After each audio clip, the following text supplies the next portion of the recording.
What's going on, everyone, and welcome back to another episode of the Sportsstatus podcast. I am your host, Nathaniel McCourt, and yes, I am moving the laptop around. Sorry about that, but I getting to get a couple of things situated real quick. So again, I apologize in advance.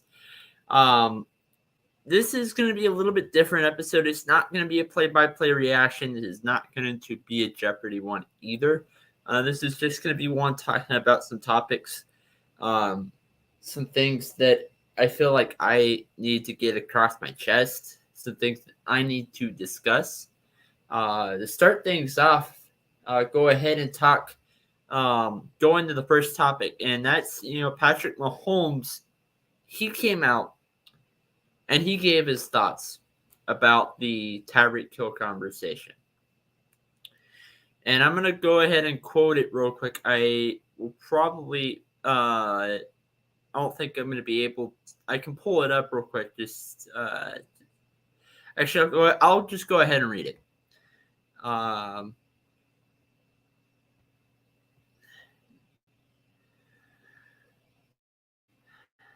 Just give me 1 second. Tyreek is a one-trick pony. All he can do is use his speed. He's nothing special. That is what Juju is for. And that, again, that is quoting from Patrick Mahomes. And to be honest, if I had to take Tyreek and take Juju Smith-Schuster, I would agree with a lot of people out there and say that Tyreek is a better wide receiver than Juju. And I don't even think it's close. Juju is a better route runner than Tyreek Hill is. Tyreek is fast. They both have one bad thing that hurts them both. And honestly, because of this negative fact is the only reason why I'm putting Tyreek over Juju, and that's they both are terrible at dropping the ball.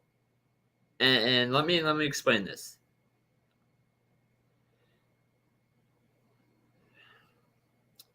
In the system that Tyreek was in,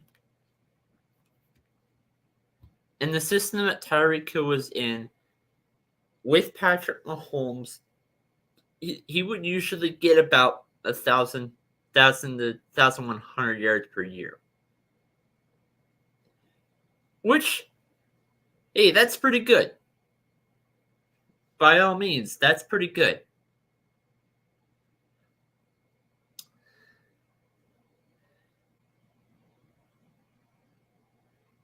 But he wasn't putting up those numbers when Alex Smith was his quarterback. And now he's getting traded onto a team that can't throw as far as Patrick Mahomes, into Tua Tagovailoa. I read a comment earlier today that he runs over to, he gets those 1,000 to 1,100 passing yards each day, which again is not bad. It just means that all I'm trying to explain is that he is a system wide receiver. He is good under a certain system.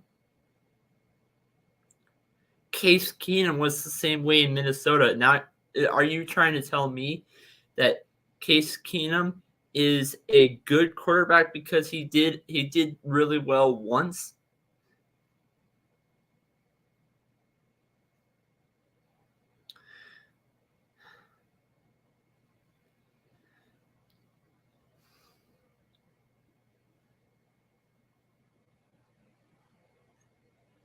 Honestly, people want to put this to top 5 of all time. Now, I know I'm beating on a dead horse because Pratt has talked about this a lot, and so have I.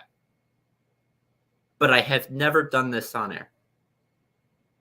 Tyreek Hill is not a top 5 wide receiver in the NFL right now.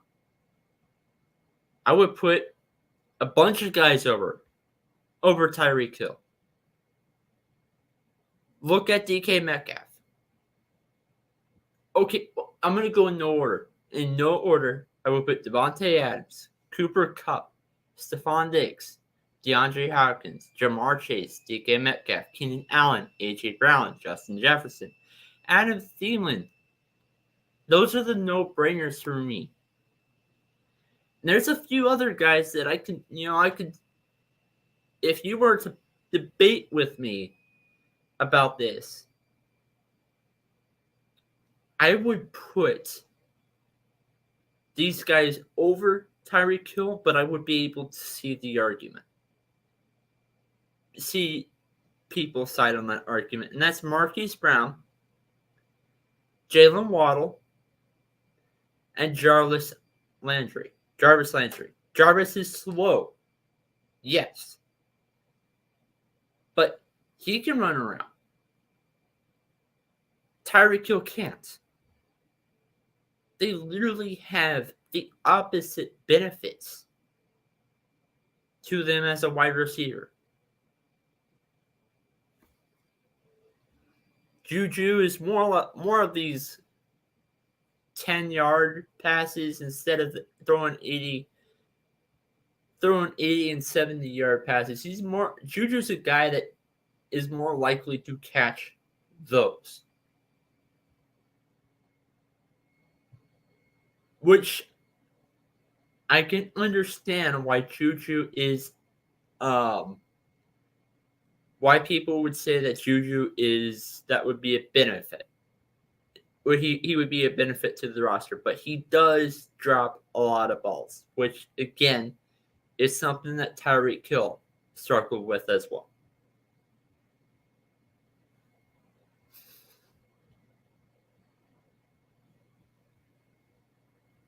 People want to put Tyreek Hill top 5 because of his speed.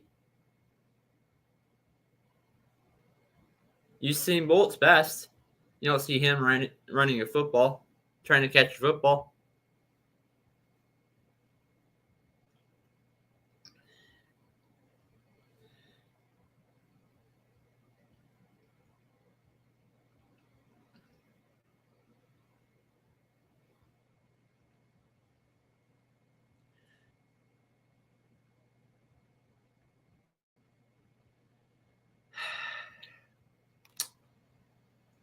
Going in on the next topic, some other NFL news that actually this one broke today.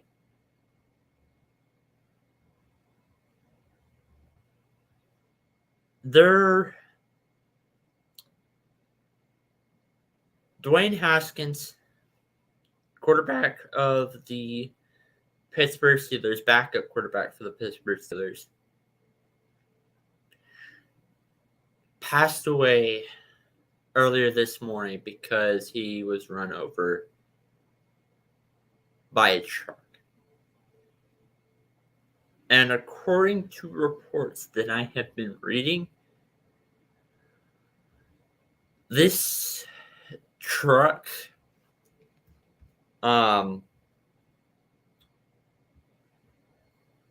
the person that did this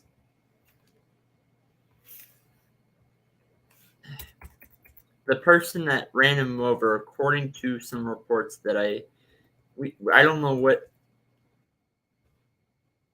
he is, but he passed away from someone that ran him over, and it was a truck. I don't know if the guy couldn't see him or what, but again, he got run over. And so rest in peace to Dwane Haskins.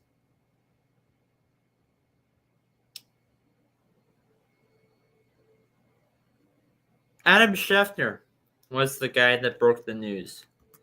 First broke it on Twitter and then on Facebook. He came out and said a Dwane Haskins, breakout star over in Ohio State, struggling to perform in Washington and in Pittsburgh, passed away this morning, 42 days before his 24th birthday. Or I forgot, it might have been somewhere around that number to his 24th birthday. Came out on Twitter, deleted the comment, but there is one person who read it before the post was deleted. And that is Lamar. Lamar Jackson saw it on Twitter. In fact, actually, let me pull it up for you guys and just give me one moment.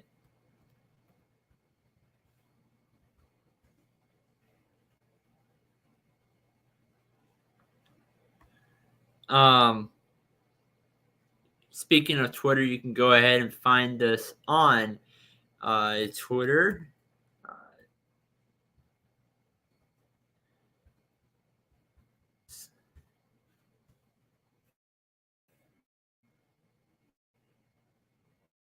You can find us on Twitter, you can find us on Facebook, and you can also find the Sportsstatus podcast right here on the All Sports All Plays Network.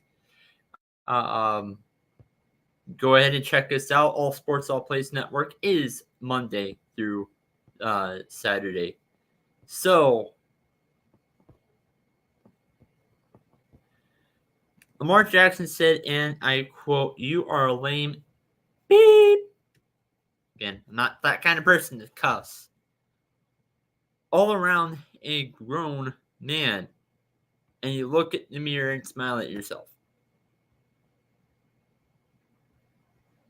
He was pissed off.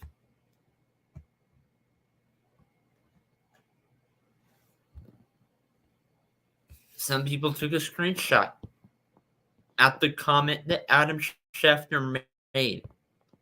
Adam Schefter came out and said that, and again, in case if I read this quote wrong, and I apologize if I did, but Dwane Haskins, a standout star before struggling to catch on with Washington and Pittsburgh in the NFL, according to Adam Schefter. That's what he put.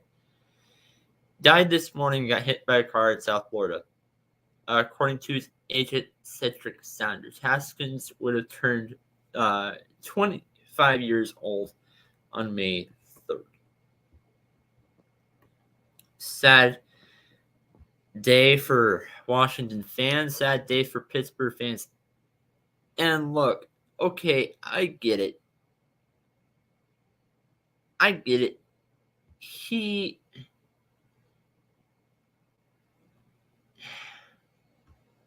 Adam Schefter shouldn't have said that. It doesn't matter how right that he was. If he was right or if he wasn't, he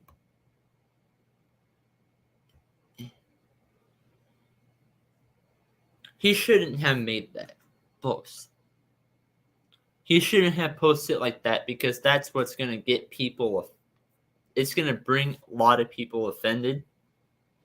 Lamar Jackson, he got offended by it today.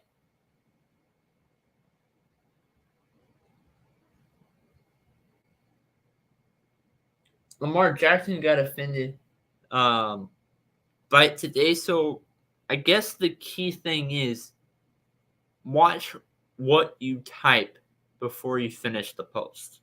Watch what you say.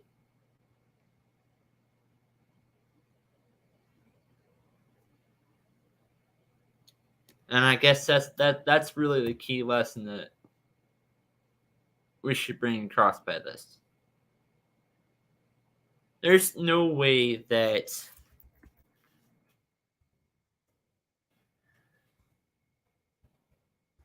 you should ever point out that he sucked, that he struggled.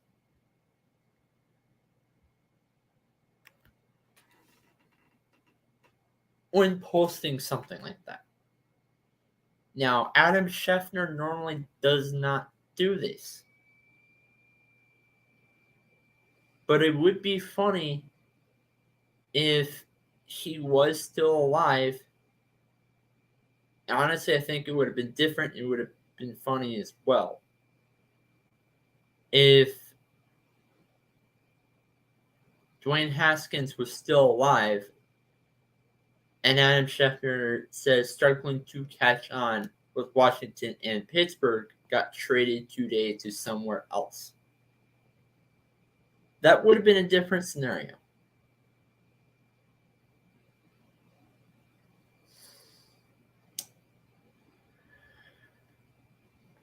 All right. Moving on, talking about some Major League Baseball. Some Major League Baseball.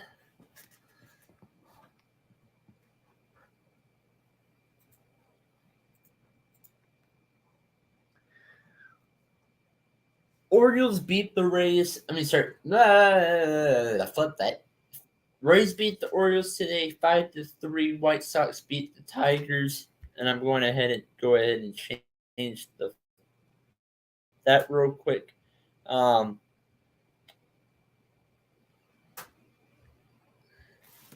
White Sox beat the Tigers.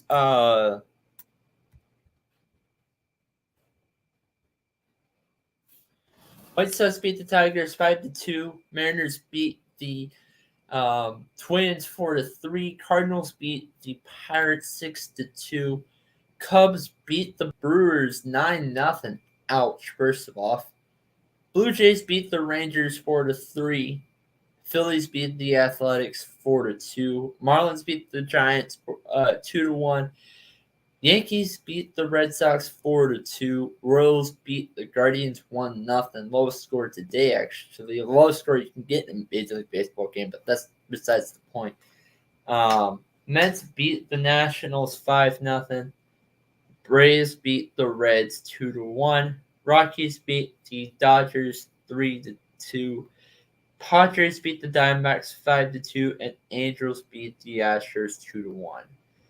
Going into standings, I know it's kind of too early to be talking about this, but Red Sox are starting off with an 0-2, 0-2 in their division. I know that they played only one team because I know they only played one team, and that's New York Yankees. But to be honest, I thought that there was. Honestly, I think that there's a little bit more that we could be looking out for when it comes to that. Now,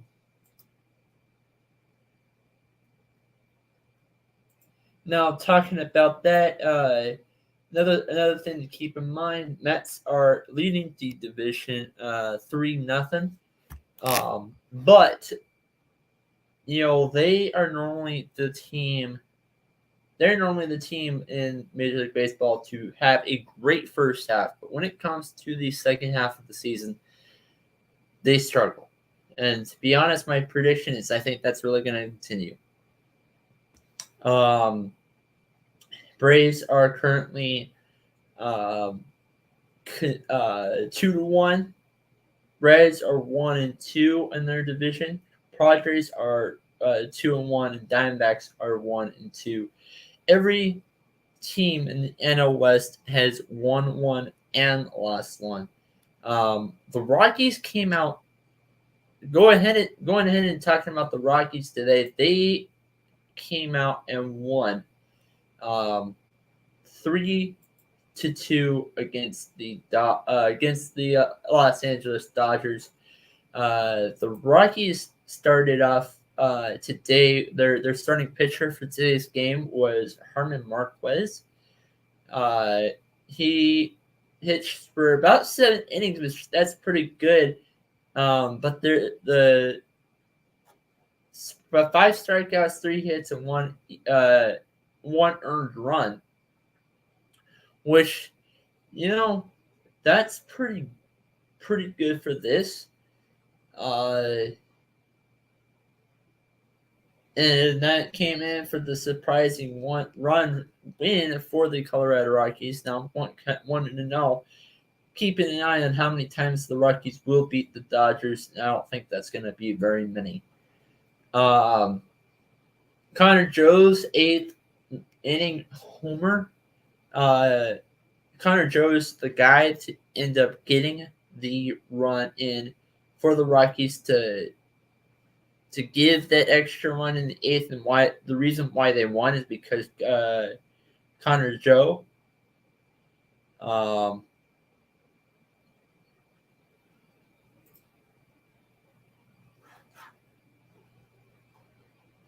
Herman Marquez,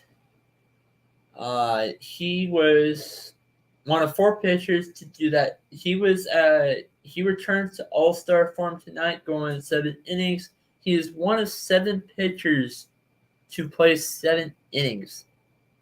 I'm sorry, he is one of 4 pitchers to go 7 innings. No pitcher in the Major League Baseball so far has made it past 7 innings. That's sad.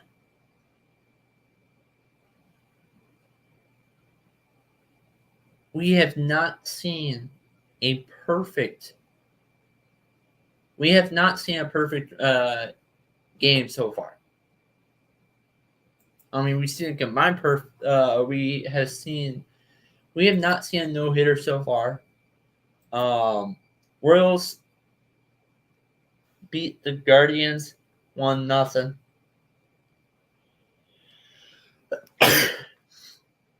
In this game, the Royals went through 6 pitchers. 6 pitchers.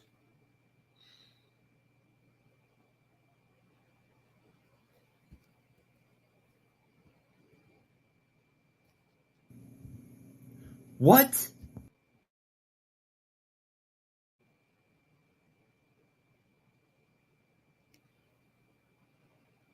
They went through 6 pitchers and not allowed a single run. Look, I know that this has been a problem last year too, and I know that this has been a problem forever, but the analytics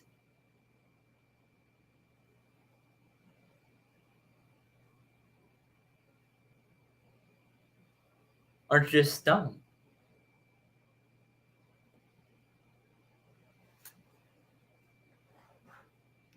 Anyway, moving on to the next topic.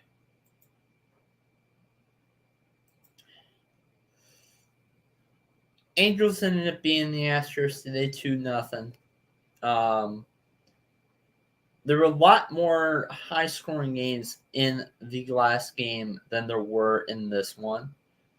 Now, going in and talking some NBA basketball, go ahead and cover that real quickly. So the NBA, the Phoenix Suns beat the Memphis Grizzlies. I'm sorry, excuse me. No, they didn't. The Phoenix Suns, Memphis Grizzlies, talking about the Western Conference first. They are locked in at 1-2. The Timberwolves, the Clippers, the Pelicans, and the Spurs are all locked in at the play-in spots. So we're not sure who's going to be playing in at the 3rd or the 4th between the Warriors and the Mavericks. And we don't know who's going to be playing in at the 5th and the 6th between the Jazz and the Phoenix Suns. Now, start off with Warriors Mavericks real quick. The Warriors, so in order to lose spot 3, they have to lose to the Pelicans, which I doubt it. And the Mavericks have to play the Spurs.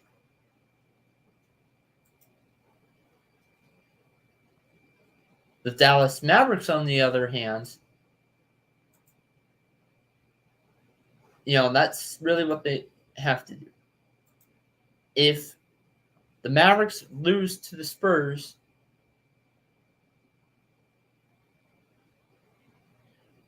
Then the Warriors get in at spot 3. And if the Warriors beat the Pelicans, the Warriors get in at spot 3. Now, Jazz and Nuggets. The Jazz have to beat the Trailblazers, which that probably is going to happen. And the Nuggets have to lose. The Nuggets have to lose to the Lakers in order for Jazz to get spot 5.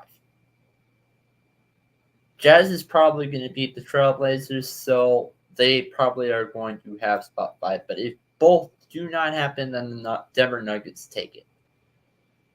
Going into the East is a little bit more complicated. Going into the East is a little bit more complicated. The Miami Heat clinched the number 1 seed. That we do know for sure. And the number 5 and 6 seeds we know for sure as well. Going in and talk a little something that is a little bit easier to tell. The Bucks, the Celtics, and the Sixers, 2nd, 3rd, and 4th seed. We know that the 4th seed, the Bucks have won the 4th seed, so they cannot. The lowest they can get is seed number 3. The Sixers, excuse me. The lowest they can get, the highest they can get is spot 3. They can't get seed number 2.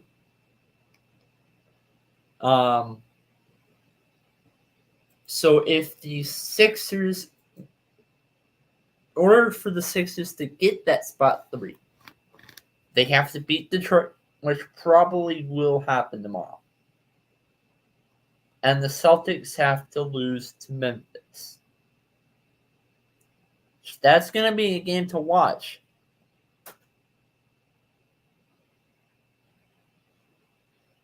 Now my question is, if you're Memphis,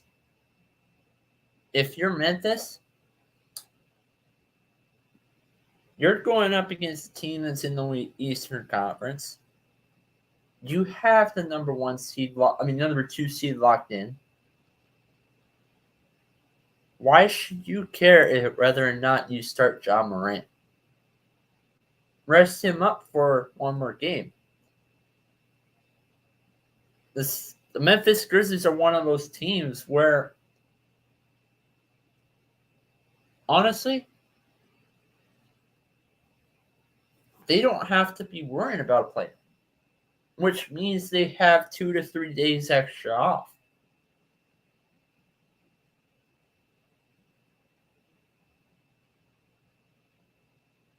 I would rest Ja Morant.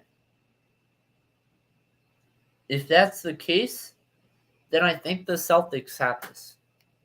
Now, if this were a finals matchup and the Celtics were going up against the Grizzlies, 1, it'd be fun to watch.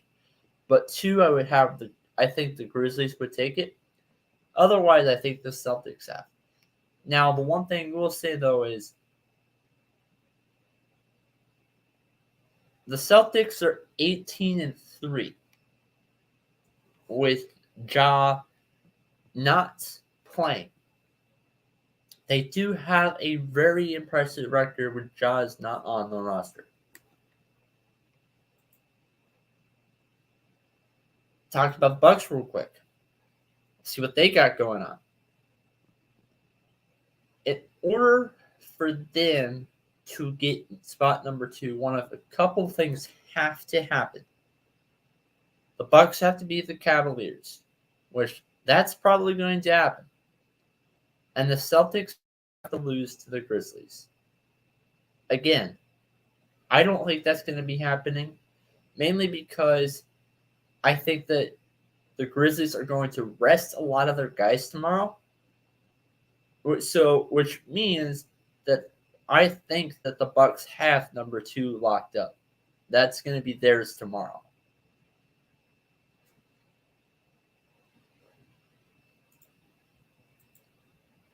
Now, going into some of the NBA games, which honestly, that's the last topic for tonight. I'll go ahead and talk about NBA, and then actually I'll go ahead and talk NHL real quick, and then we're going to go ahead and close it out.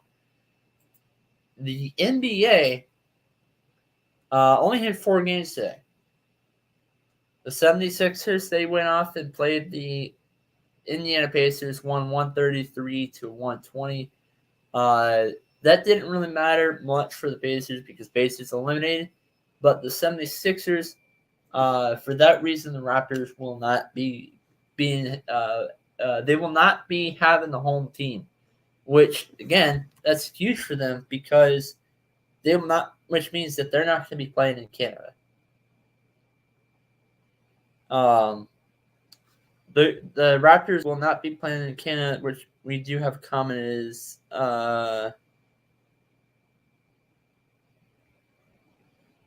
the real question is, will U.S. hold up in their Group B competition in the World Cup, which are England, Ireland, Ukraine, and the UK and Scotland winner? So I'll go ahead and answer that question towards the end. I'll have to look at a couple of information real quick, but I'll answer that when I answer my question, answer my takes at the end. So stay tuned in for the end of the show, and I will answer your question. Like I was saying, the Toronto Raptors, they are the Pacers lost today to the 76ers, which means the Toronto Raptors will not be playing the home team come playoffs. They have the number 5 seed locked up, which means that the teams that may not have everyone vaccinated, they don't have to worry about that come playoffs. Now, I've been saying for quite a while. Now, fortunately, this didn't happen. I've been saying this for quite a while that they might make it past the first round if that were the case. But unfortunately, that didn't happen. Memphis Grizzlies versus the New Orleans Pelicans.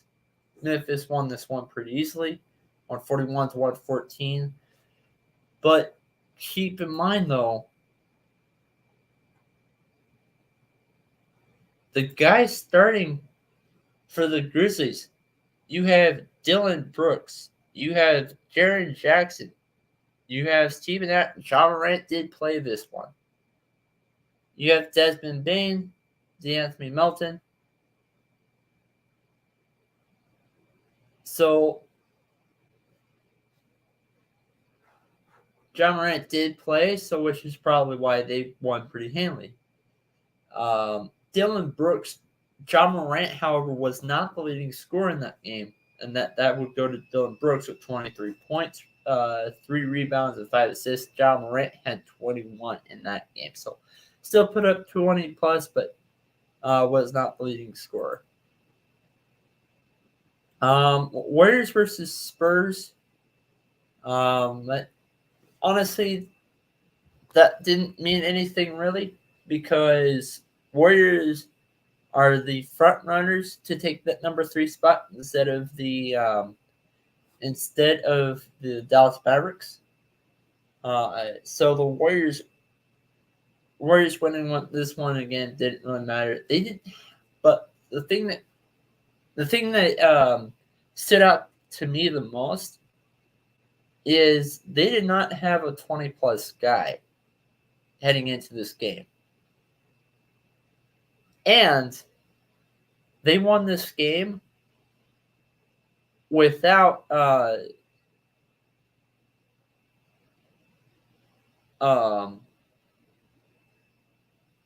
gosh, why am I blanking on his name? I'm not only good at his name, but I can't remember it for some whatever reason.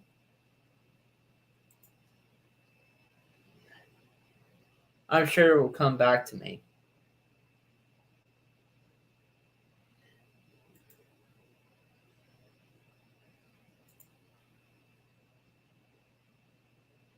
I'm sure it will come back to me. But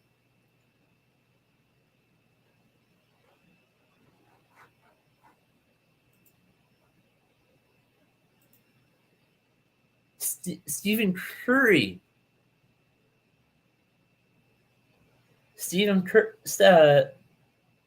Steph Curry. I don't know why I just blanked on his name. That's kind of silly. But the Warriors,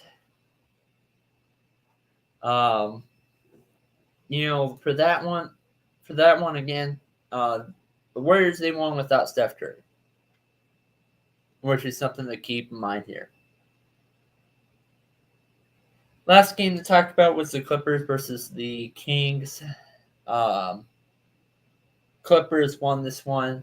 It wasn't Grizzlies Pelicans pretty handily, but they won this one pretty handily.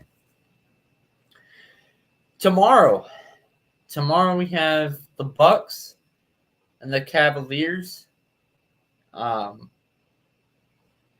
So talking about this one real quick. If Bucks win, they have that number 2 seed locked up. But if they don't, it really depends on what the Celtics do.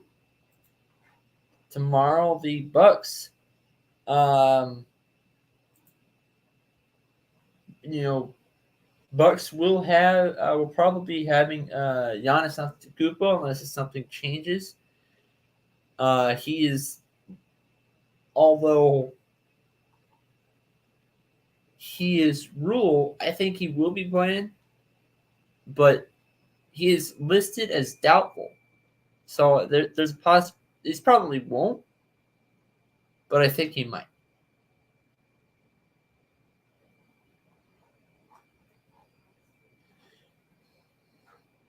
And my question is, how is this knee injury going to, there's a lot of, my question is, how is Giannis's knee injury going to come when it comes towards playoffs?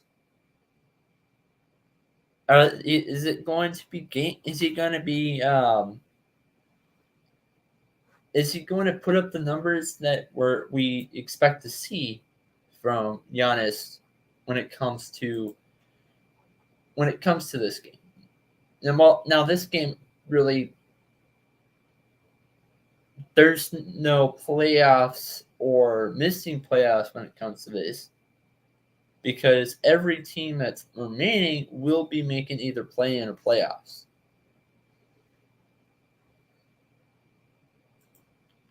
Which we're going to go ahead and talk about play-in in just a second.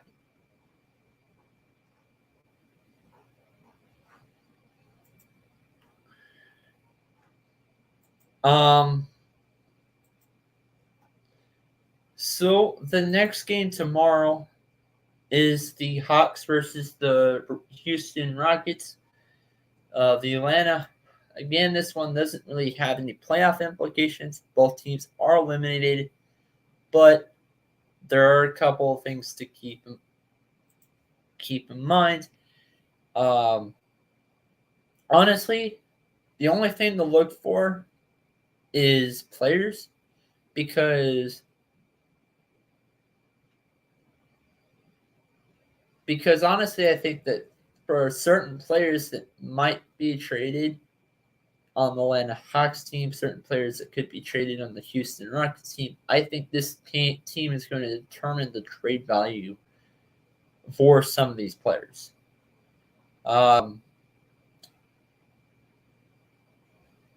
So Atlanta's still in. Excuse me, that was a brain fart on my end.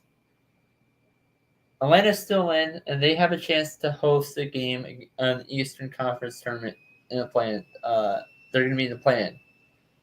The Rockets are clearly underlocked. The Rockets are going to be led by Kevin Porter Jr., and they're going to be led by, they have a rookie backcourt guy and Jalen Green.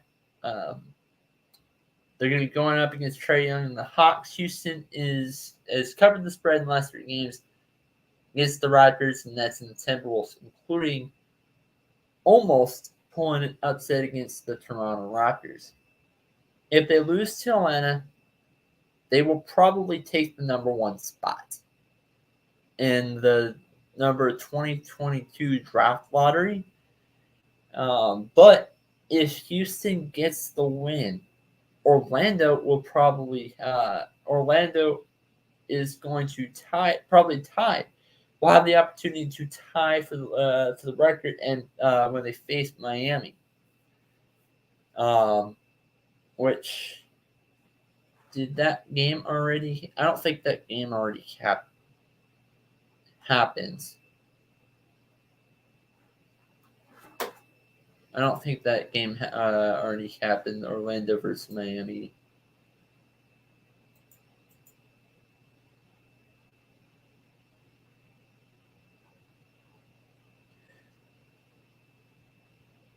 Yeah, no. That's going to be at 4 p.m. tomorrow, which again, I'll go ahead and talk about that later. So playoff seeding is going to matter for this. And honestly, I think trade value is going to matter for this. I think it's going to be more on the Rockets on this game than it will for the Atlanta Hawks, though. Now, Pacers Nets, going to go ahead and talk about that next.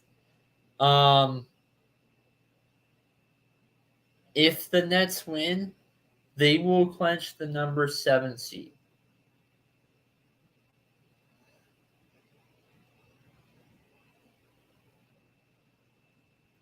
That's the one thing to keep in mind for this. Indiana Pacers, like I said earlier, they are out, so they won't be playing. They won't be playing the Washington Wizards against the Hornets. Nothing really on this one.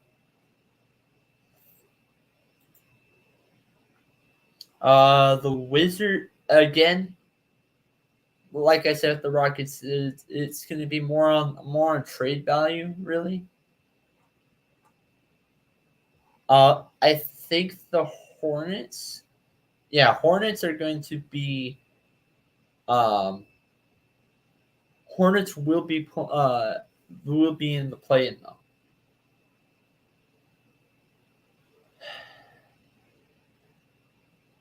The Wizards do have something that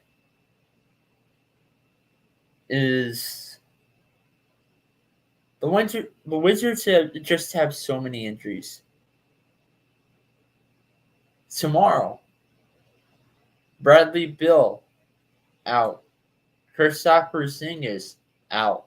Kyle Kuzma out. Kentavious Caldwell-Pope out. All for the Washington Wizards. Hornets, Gordon Hayward is going to be out. He won't be playing. How will Gordon Hayward be when it comes to playoffs?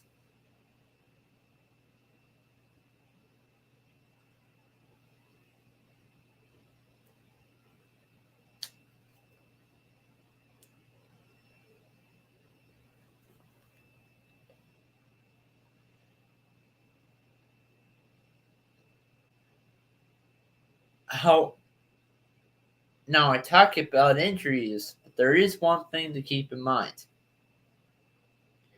There's only one player on this team, only 5 players in the NBA to play every single game this year. Detroit Pistons have Saddiq Bey. The Phoenix Suns have Mikal Bridges. The Utah Jazz have Kevin Looney. The Dallas Mavericks have Dwight Powell. And the Washington Wizards do have Deni Avdija.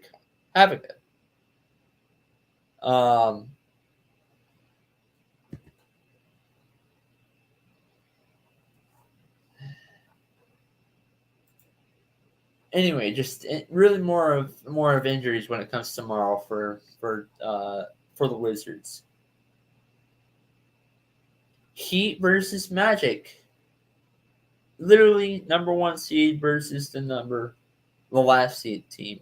Like I said about the Houston Rockets, they have to win, and Houston has to lose for an opportunity to get the number 1 lock up the number one spot for the lottery, number one lottery pick. Raptors versus Knicks. Raptors have their seed locked up, so the Knicks are going to be eliminated from playoffs completely. Grizzlies versus Celtics. Celtics do have something to play for. They had the opportunity to take the number 2 seed. But if they lose, if they win and Bucks lose, they take the number 2 seed. If they win, they take the number 3 seed. But it doesn't matter if the Bucks win. Doesn't matter if the Celtics win or lose, they will take the number 3. But if the Bucks win, but the Celtics win as well, then the Celtics will take number 3. But if the Celtics lose, doesn't matter what happens to the Bucks, then the Celtics will take the 4 seed tomorrow. Bulls versus Timberwolves. Nothing really matters in that one. Timberwolves, they have their number 7 seed locked up in play-in tournament. The Warriors play the Pelicans. That one, nothing really matters. Kings play the Suns. Nothing really matters in that one. Lakers play the Nuggets. In that game, if Nuggets win and Utah loses, Nuggets take their seed, and then Utah again. Talk about that real quick. Utah, they're playing for seeding as well. Clippers, Thunder, nothing really, and then Spurs, Mavericks. It's more on seeding. But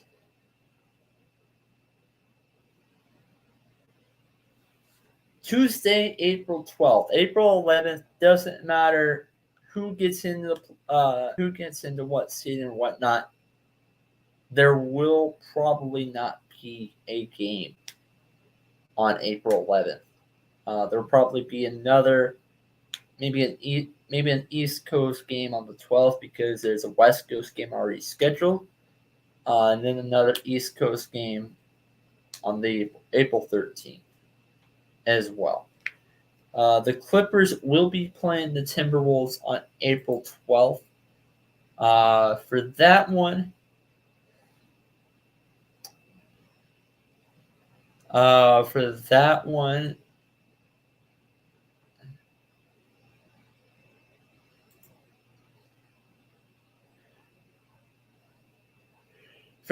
I mean, Kawhi and Paul George they haven't really been healthy all season.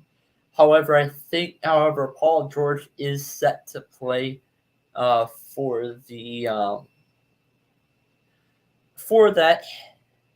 The Timberwolves, I really wouldn't consider their big three really a big three, but Karl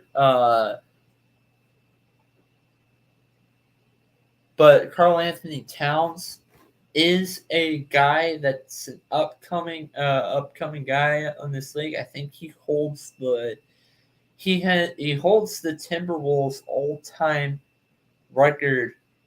The Timberwolves all-time record for the most number of points in a game. The Timberwolves, he holds a lot of records for the Minnesota Timberwolves. They have been mixed, all season. The Wolves have been 30-16 over the span and had the 4th best record in the West and the 5th best record in the NBA ever since they played the All-Star break. So not since the season first started, but since they played the All-Star break, they had they won more games than anybody except for 4 other teams. They've had a better second half than most of the NBA except for 4 teams. I guess that's really how I should put it. They'll be playing at home, which is a huge advantage for the Timberwolves. They have a really good home record this year. And pro they are my they are who I think will win, and I think the Clippers, mostly because of injury, will lose this match, and they will go off, and the Clippers will go off and face whoever wins 9 and 10. Um, the opponents are set for that. The opponents actually they are. It's either going to be the opponents for that match for the 9th and 10th seed are the San Antonio Spurs and the New Orleans Pelicans.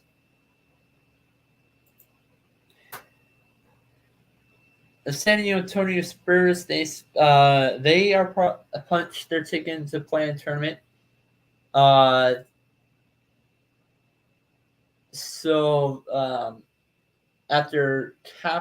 they capitalized their late season schedule to boot the Los Angeles Lakers out of the playoff picture altogether. Popovich will probably will still have all-time.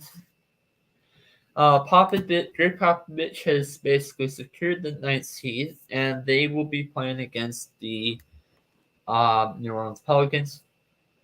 This matchup will be the 5th time that they play this season. Keep an eye on Brendan Ingram.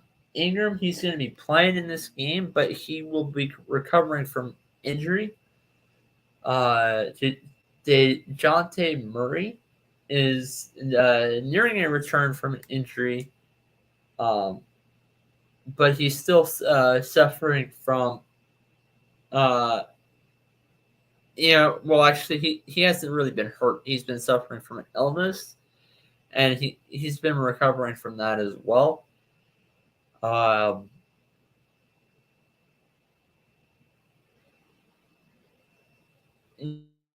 They'll be having basically, keep an eye on Keldon Johnson, Van Diesel, Trey Jones, Zach Collins. A lot of these guys. Hold on. Okay.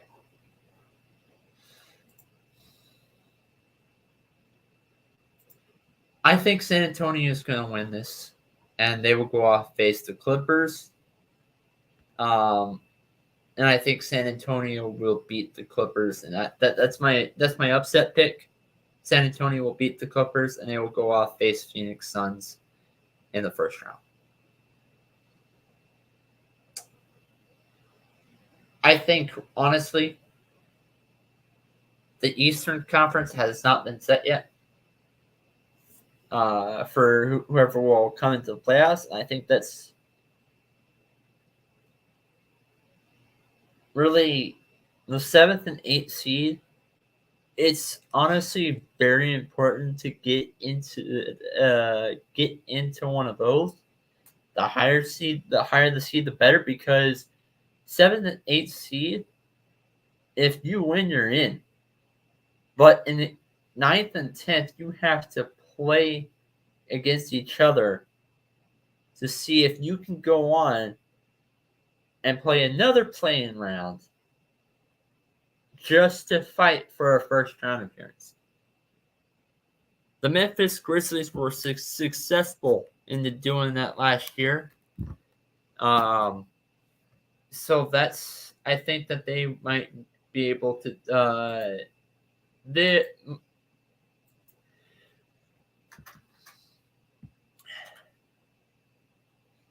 I think that the San Antonio is going to repeat that, and they're going to do it this year. Unless something else happens. Maybe an injury or two. Who knows? Next up is NHL. Go ahead and cover that for a little bit. Then I'll answer your question and promise first L-stat to L. I'm not really sure how to pronounce that. FRMLSAT to FSR. Okay.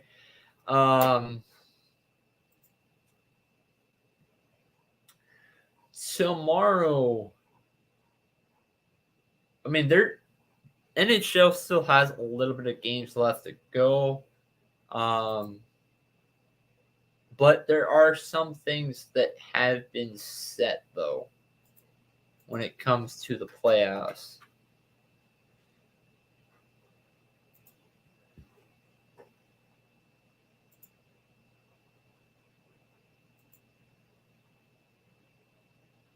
When it comes to the playoffs, Hurricanes and the Rangers, they're going to the playoffs. Rangers haven't done it in a little while.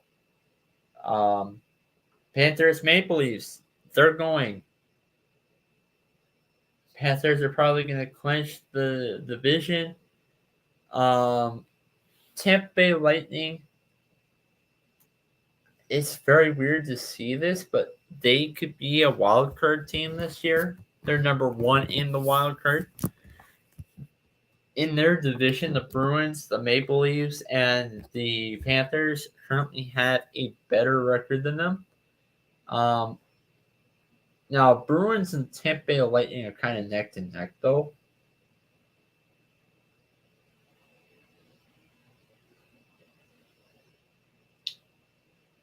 Red Wings will not be going to the playoffs.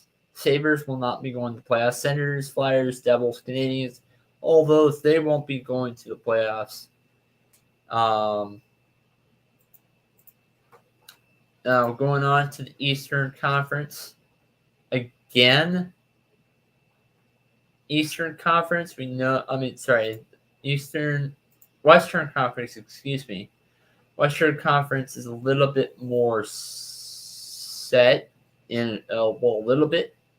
Avalanche are the division winners.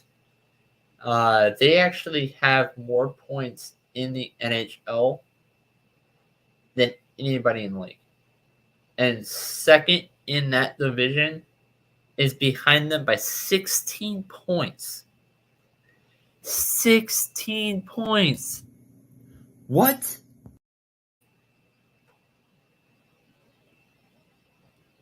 I should probably be doing those when I'm backstage and doing production.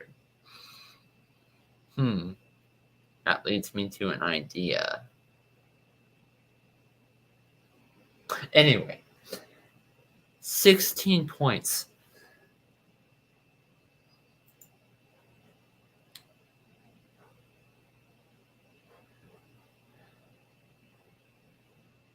And the interesting thing is, look who they have left.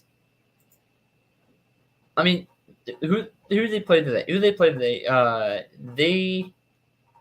The Avalanche played the Oilers. They won. Yes, it was a shootout, but they won.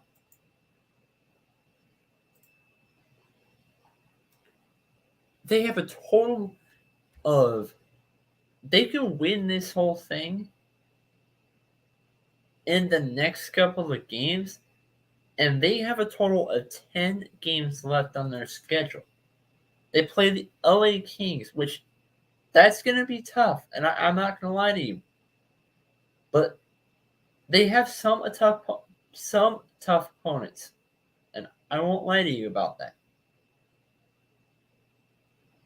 But they have some pretty easy ones too. They have the Kings, which the Kings record right now, Kings record looking in the standings, they're third in the Pacific Division with a win-loss record of 38, 25, and 10. Total 86 points, which is third in that division.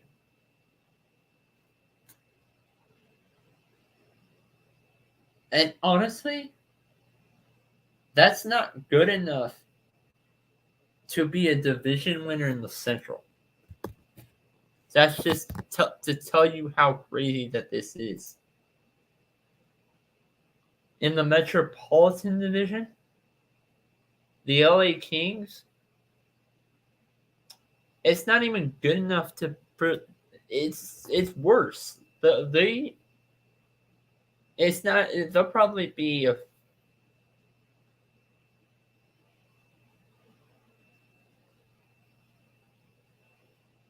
They won't even. They won't even make the playoffs, and if they were playing the Eastern Conference, sitting at the seat that they are now.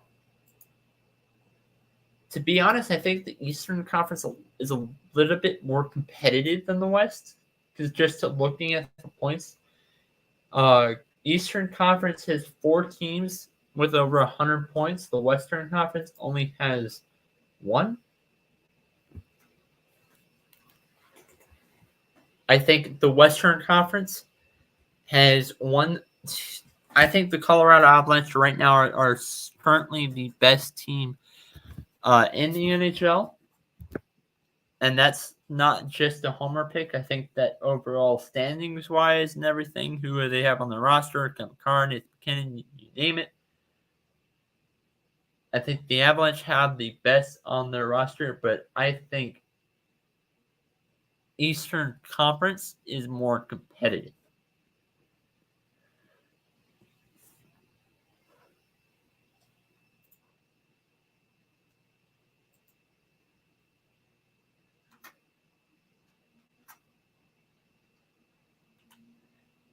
Last but not least, and I apologize a little bit in advance. I'll go ahead and answer the question, but I haven't been looking that much into the World Cup as of lately. I'll go ahead and hide this because I haven't been talking about MLB for a little bit.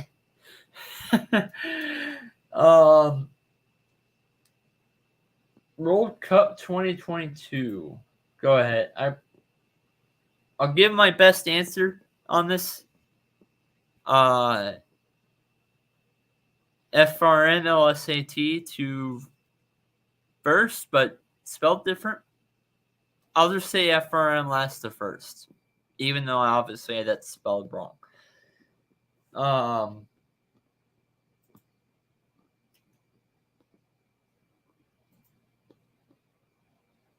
do my best to answer this.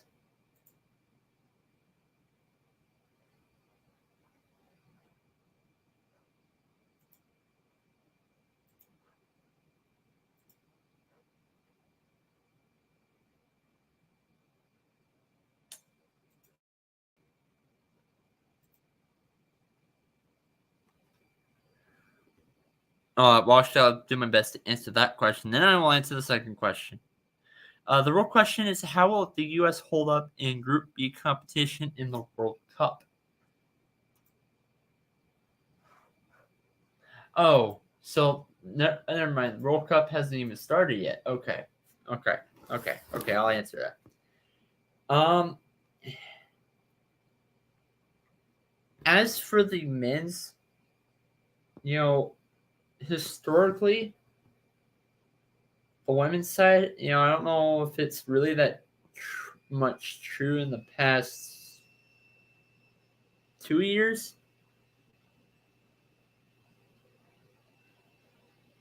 But if you were asking me this question, say, 5 years ago, and I'll give you a bet. I'll give you a better answer next week when I go live next week. But if you were to give me a better answer, say, if you asked me this question 5 years ago, I would say that they probably would not be doing it. They wouldn't be doing it as well.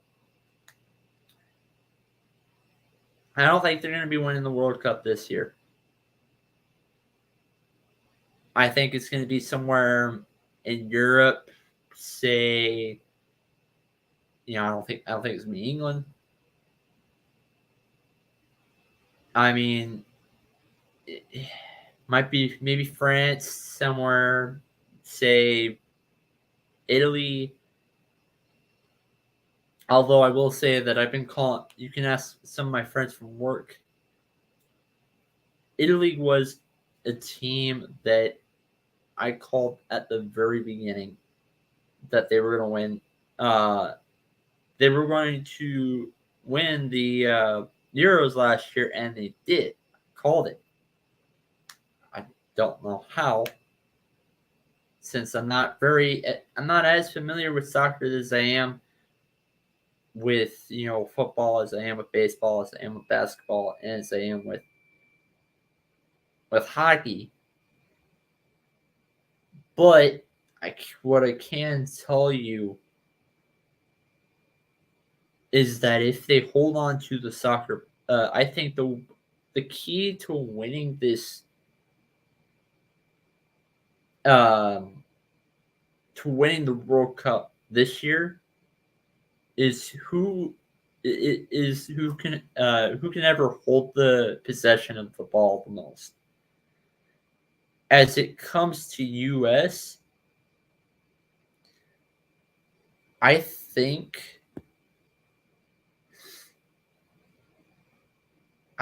that they might be maybe third. Maybe third. I don't think Iran is going to. I'm just going to give my predictions real quick. I think England is going to do well to qualify for the World Cup playoffs, but they're not going to win it. I think they might even go far. Last year it was England versus Italy for the Euros, and Italy won it. And just like Italy won because they were able to keep his control. They were able to keep possession of the ball throughout most of throughout most of the time in most of their matches. So that, just to give my take here, I think England is going to win, but I think US might be second or third, somewhere around that range. And then another question that was asked, what is your favorite sport to watch and why? Well, I'm glad you clarified and said to watch. I like to talk about everything. Some I'm not as great as talking about when it comes to others. I know a lot about football, and that's, to answer that question, it's football. And when I say football, I'm talking about American football. Big Colorado all around Colorado sports fan. Big Colorado Rapids fan in the MLS. Even though I live out here in Washington, a big Denver Nuggets fan, big Colorado Avalanche fan, big Denver Broncos fan too. MLB, on the other hand, I started off as a Colorado Rockies fan, but in 2012 I delivered the game ball and rose back to pitchers playing the Texas Rangers Stadium. So I'm a Rangers fan as well. But then I also found out that I am related to Emmett Watson. He ended up being a reporter for the Seattle Mariners back in the 80s to 90s. He started off as a reporter for Seattle baseball in the 1940s, throughout the 50s, 60s, going into the 70s a little bit as well, going into 80s, and then retiring in the 90s. All talking about Seattle baseball. And I know that the Seattle Mariners have not been out for that long, but Emmett Watson is definitely a legend when it comes to Seattle baseball, when it comes to reporting over in Seattle. And I'm a relative of him.